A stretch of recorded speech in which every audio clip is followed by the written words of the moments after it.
Now at 11, severe storms leave a mark behind. Trees toppled across the area, like here in Queens, where they fell on cars. The heavy downpours caused streets to flood and traffic crawled on Route 208 in New Jersey as crews worked to clear storm drains. And then in the Bronx River Parkway inundated with water. Hours later, it is still shut down.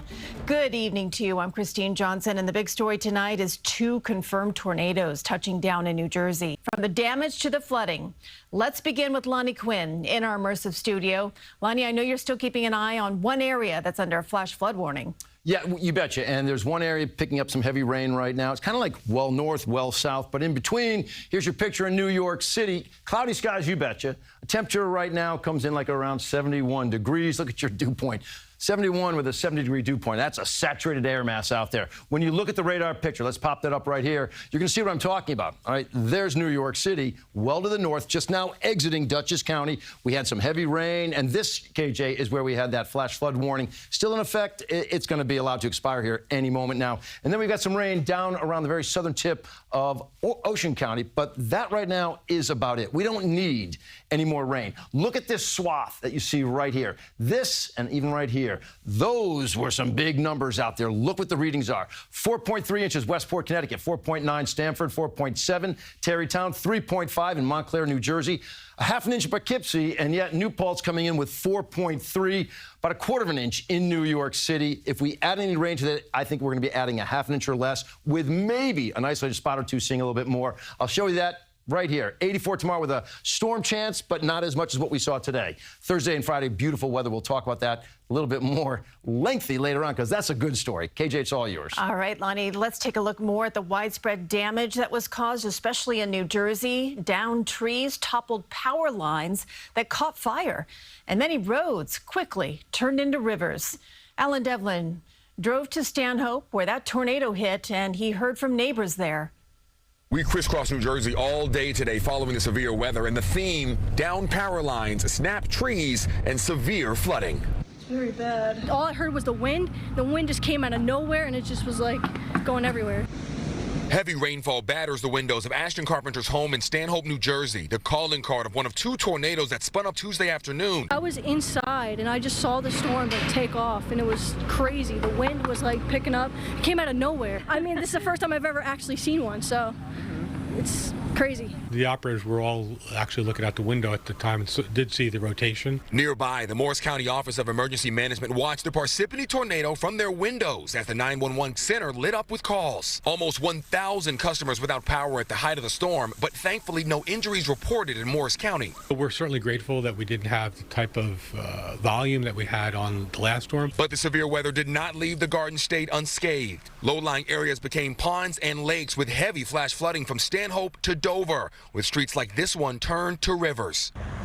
In Lodi, this video showing Saddle River jumping its banks even after the rain had stopped, covering the roadway. This car stuck on Route 80 near Mount Hope.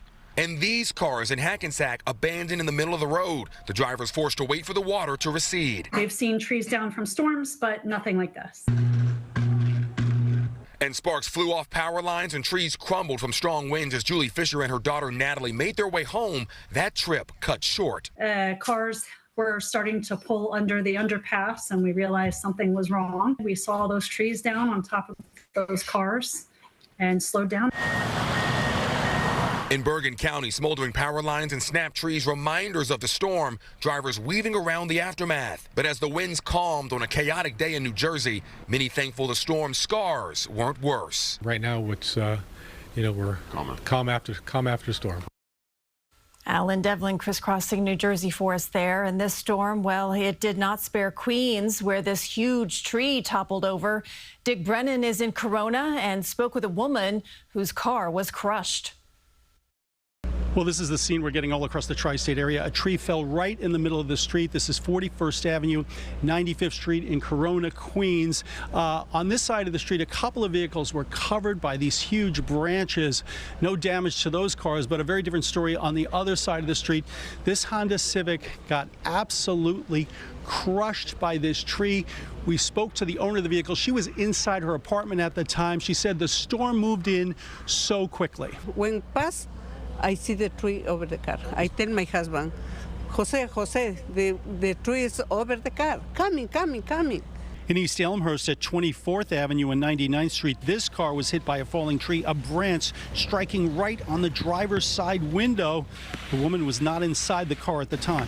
That's crazy. Like a few inches further, it could have it could hit anyone sitting there, right? Yeah. The good news is nobody was injured by these falling trees in Queens, but now they have to wait until the city clears all this stuff out. In Corona, Dick Brennan, CBS News New York. Moving to Westchester County now, flooding has the Bronx River Parkway still shut down. The torrential downpours earlier today snarled traffic and also stranded drivers. Naveen Dhaliwal has that part of our coverage. A common sight during severe weather, the Bronx River Parkway in White Plains shut down in both directions, overtaken by floodwaters, leaving it impassable. In Scarsdale, once the Bronx River Parkway was closed, one family made the best of the situation, kicking a soccer ball across the flooded roadway.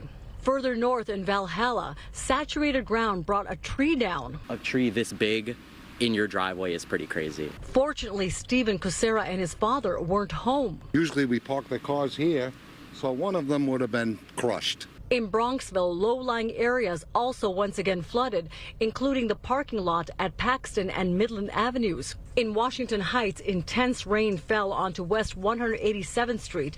Hail pelted the ground as the strong storms moved through.